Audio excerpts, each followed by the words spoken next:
Oke, shalom anak-anak, secara khusus kelas 7. Ini lanjutan dari eh, karya Allah melalui Tuhan Yesus Kristus terkait dengan keselamatan. Ini lanjutannya. Di video yang kedua itu Yesus sudah menjelaskan bahwa hanya iman sajalah kita menerima kasih pengampunan keselamatan di dalam Tuhan Yesus Kristus. Nah, kenapa hanya melalui Tuhan Yesus Kristus? Ingat bahwa di dalam kekristenan kita percaya bahwa Allah itu Tritunggal, ya. Satu hakikat dengan tiga pribadi. Ya, satu hakikat tiga pribadi. Ada pribadi Bapa, Putra atau yang kita kenal Tuhan Yesus Kristus.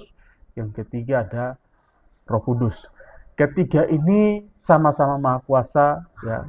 Tidak ada yang lebih rendah satu dengan yang lain, ya. Nah, kembali lagi ke sini bahwa Tuhan Yesus Kristus pribadi yang kedua diutus oleh pribadi yang pertama, ya, datang ke dunia. Kenapa harus datang ke dunia? Karena ingat, Yesus sudah katakan di video sebelumnya bahwa manusia tidak bisa mencapai keselamatan dengan diri sendiri. Karena apa? Karena manusia sudah berdosa. Orang yang berdosa hidupnya pasti ingin melakukan yang jahat. Orang yang berdosa, bisa sudah katakan di video yang pertama, ya juga itu ya, bahwa manusia itu mengalami kematian, gitu ya. Orang yang mati sudah pasti nggak bisa melakukan apa-apa. Mau merespon sesuatu tuh nggak bisa. Itu sebabnya Kristus, ya pribadi kedua, datang ke dalam dunia. Nah, menjadi manusia. Bisa nggak Allah jadi manusia? Jangankan jadi manusia. Semua yang ada, bahkan diri kita aja dia ciptakan. Masakan jadi manusia nggak bisa. Ya, jadi Allah jadi manusia, tetapi berbeda. Dia menjadi manusia tanpa dosa. Kenapa tanpa dosa? Karena dia adalah Allah yang suci. Allah yang suci tidak mungkin berdosa. Kalau dia bisa berdosa, berarti dia bukan Allah, gitu ya. Nah, jadi dia jadi manusia, tapi bedanya dengan kita, dia tidak bisa berbuat dosa. Nah, karena dia tidak bisa berbuat dosa, dia layak menjadi penebus atau penjamin keselamatan manusia yang berdosa. Nah, bukti karya Allah dalam keselamatan ini menunjukkan bahwa keselamatan adalah bentuk kasih Allah yang sempurna, ya, yang sempurna dalam kehidupan manusia. Nah, siapa yang memperoleh keselamatan dari uh, kasih pengampunan Allah yang sempurna ini adalah orang-orang yang percaya kepada Tuhan Yesus Kristus. Terus kalau orang-orang yang percaya gimana? Ya, di dalam Alkitab itu sudah jelas memberikan gambaran bahwa orang yang tidak percaya pasti binasa.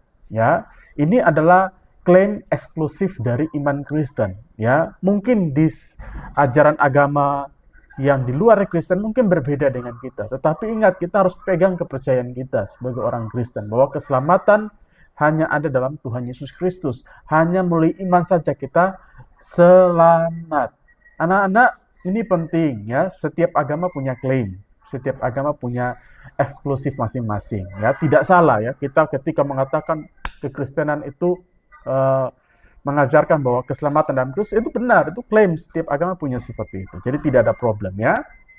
Nah, yang kedua, meski manusia berdosa, Allah tidak meninggalkan manusia. Itu ya, bukti kasih Allah yang sempurna itu di situ, ya. Meski manusia berdosa, Allah tidak meninggalkan, ya. Melainkan memberikan keselamatan melalui pengorbanan Kristus, ya. Kalau kita baca di dalam Roma pasal 5, di dalam Roma pasal yang ke-5 ayat 8, ya. Roma pasal 5 ayat yang ke-8 ya. Oke.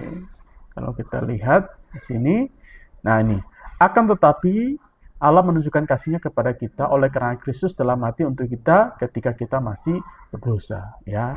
Inilah luar biasa ya, kasih Allah itu. Kita loh berdosa. Seharusnya orang berdosa itu layak dihukum, tapi kita diberi keselamatan ya oleh Tuhan, kita dikasih oleh Tuhan. Maka apa sikap kita? Ya, yang pertama sikap kita ya kita harus percaya, harus beriman ya.